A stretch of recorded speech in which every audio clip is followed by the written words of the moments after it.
I thought he talked so Southern.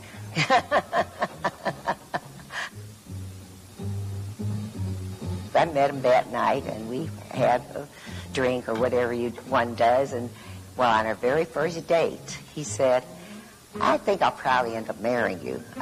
This was our first date. I came home that evening, and I said to my mother, these Southern boys are crazy. They're not only different, they're crazy. Well, 1 year and 1 week later, we married.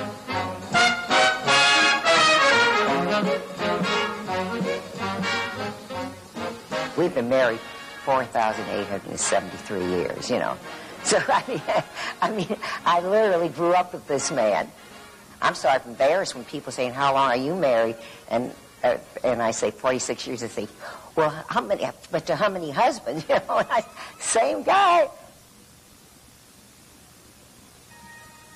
It was in Bellevue, and I would say that was my first strike, per se, on my own. We hit a very fine field. That was in late October of 48. How did that feel? It felt damn good. My husband used to say that there were only a few men that in the oil business that he was in, that you could shake their hand. You didn't even have to have it written on a piece of paper, and Albert was the one that was the best at that. Many deals were made without anything but a handshake. It's not salt water, at least. It's gas and a good show of oil. His hobby, his love, aside from his family and friends, has been his business. He really loves the business. You know, he loves the challenge. He likes everything about it, and he's highly respected in the industry. I must brag. He really is, because his word is, you know, he's exceedingly honest about it. Years ago, his daddy was one of the founders of a drilling company, and which looked like someday would be something wonderful for our children. And for a while there, before the disaster of '81, looked like it was going to be a fabulous company. And then the company went bankrupt, and a lot of our friends would tease us. They say, well, how do you feel? You know, this could have been so fabulous. And Albert said, our lives would have been exactly as they are now. He said, I would have had more to give away.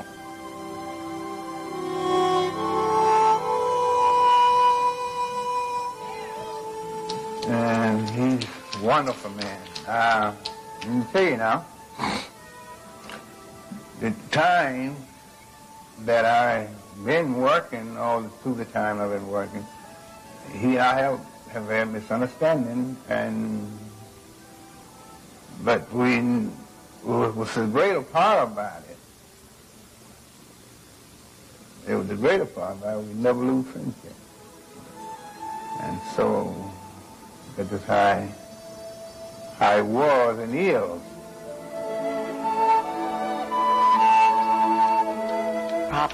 He's probably the best friend I ever had.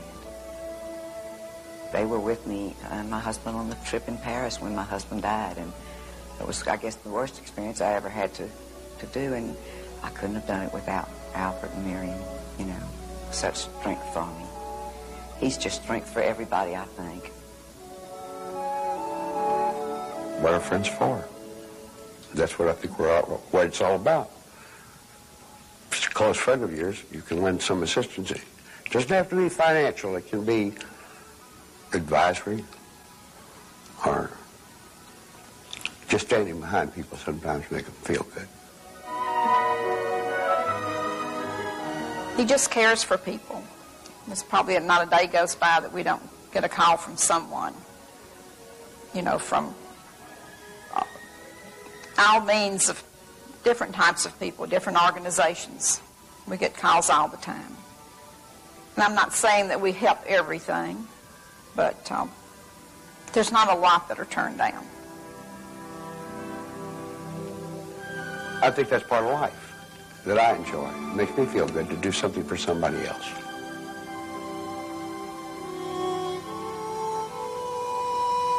At one time, I had to be away for 3 months for my own good and benefit. He still paid me. When I got through it, what I was doing, he told me back to work. That's how the man he are. He's just a really a good person. He really is. I mean, it's not phony. He's not ostentatious. He's never been braggadocious. He's really low-key. He's just a really good guy. He has the most loving, giving, caring heart I've ever known. He cares so much for his fellow man, and he loves people, and therefore he has so many people that love him back. He's an inspiration to everyone who knows him and loves him. You have to, if you learn, meet the man, be around him a while. You just talking with him. I mean, it sounds nice, sounds great, but you got to know the man. You got to know him. As you know him, well, you say, well, he's a fine man.